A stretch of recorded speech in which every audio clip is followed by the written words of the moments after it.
আজকের গল্প হরিদত্ত ও ক্ষেতের দেবতা। এক গ্রামে বাস করত এক দরিদ্র ব্রাহ্মণ। তার নাম ছিল হরিদত্ত। বউ আর একমাত্র ছেলেকে নিয়ে তার ছোট্ট সংসার।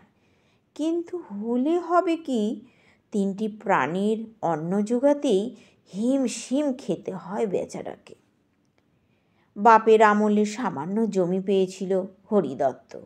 ঠিকমতো তাতে ফসল হলে হেসে খেলে তাদের দিন কেটে যেত, কিন্তু মানুষটা ছিল এমনই দুর্ভাগা যে কোনো বছরে জমি থেকে বিশেষ কিছু পেত না। সামান্য ফসল যা হতো পোকায় নষ্ট করত, নয়তো হনুমানে খেয়ে যেত। একবার সে খেতে কাজ করছিল। দুপুরের দিকে ক্লান্ত হয়ে একটা গাছের ছাওয়ায় বসে বিশ্রাম নিচ্ছে। এমন সময় দেখতে পেল গাছেই ওই ঢিবির ভেতর থেকে একটা ভয়ঙ্কর সাপের মাথা বেরিয়ে আসছে। সাপ দেখে হরিদত্ত ভাবল, এই সাপ নিশ্চয়ই ক্ষেতের দেবতা, আমার জমির রক্ষক। একে তো কখনো পুজো করা হয়নি, তাই বোধ হয় আমার চাষের কিছু হয় না। আজ এর আমি পুজো করব। এই ভেবে সে তক্ষুনি প্রতিবেশীদের কাছ থেকে মাটির সরাই করে খানিকটা দুধ চেয়ে নিয়ে এলো। তারপর ওই ঢিবির কাছে সেটি নামিয়ে রেখে বলল, হে ক্ষেতের দেবতা, আমি জানতাম না তুমি এখানে আছো, তাই এতদিন পুজো করিনি, আমাকে ক্ষমা করো। এখন থেকে প্রতিদিন তুমি পুজো পাবে। এই বলে ভক্তি ভরে ভরে দুধটুকু সাপকে নিবেদন করে বাড়ি চলে গেল।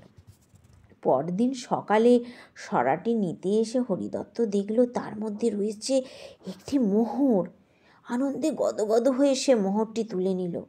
মনে মনে ভাবল, ক্ষেতের দেবতা প্রসন্ন হয়ে এটি তার জন্য ব্যবস্থা করেছেন। সেই দিন থেকে সে প্রতিদিন একা একা এসে দুধ দেয় আর পরদিন একটি করে মোহর পায়।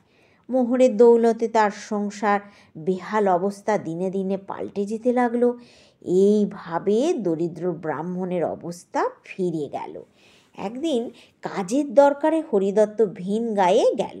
যাবার আগে ছেলে সোমদত্তকে ডেকে ওই ঢিবিতে ক্ষেতের দেবতার কথা জানিয়ে দিয়ে সে বাপের কথা মতো ছেলেটি একসরা দুধ নিয়ে ওই ঢিবির কাছে রেখে বাড়ি ফিরে গেল।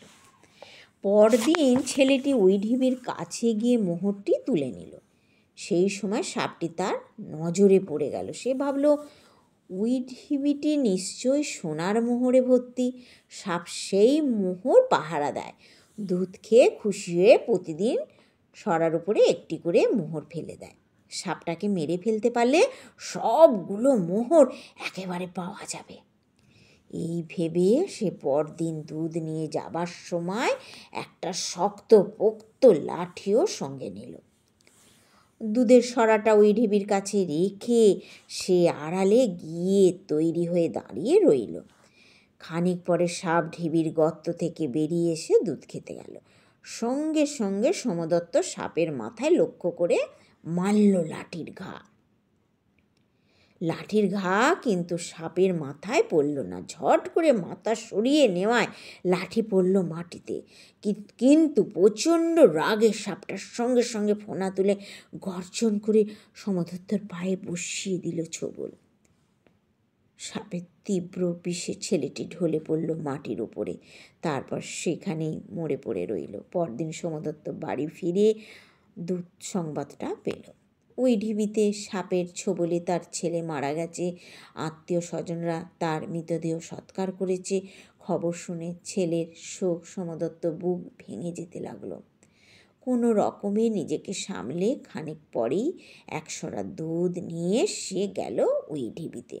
সরাটা যথাস্থানে রেখে সে হাত জোর করে সাপের উদ্দেশ্যে বলতে লাগলো, হে দেবতা, এমন দুর্ঘটনা যে ঘটবে আমি বুঝতে পারিনি, তুমি আমাকে ক্ষমা করো, প্রসন্ন হও।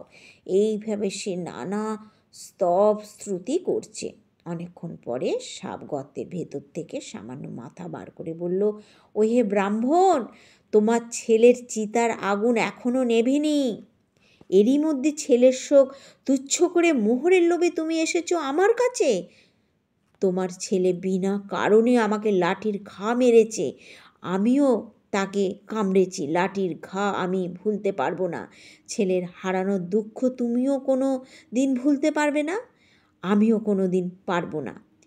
এই বলে সে বহুমূল্য একটি হিরে হরিদত্তকে দিয়ে সে ছুঁড়ে দিল আর বলল, এইটি নিয়ে যাও, এই শেষ, আর তুমি এসো না।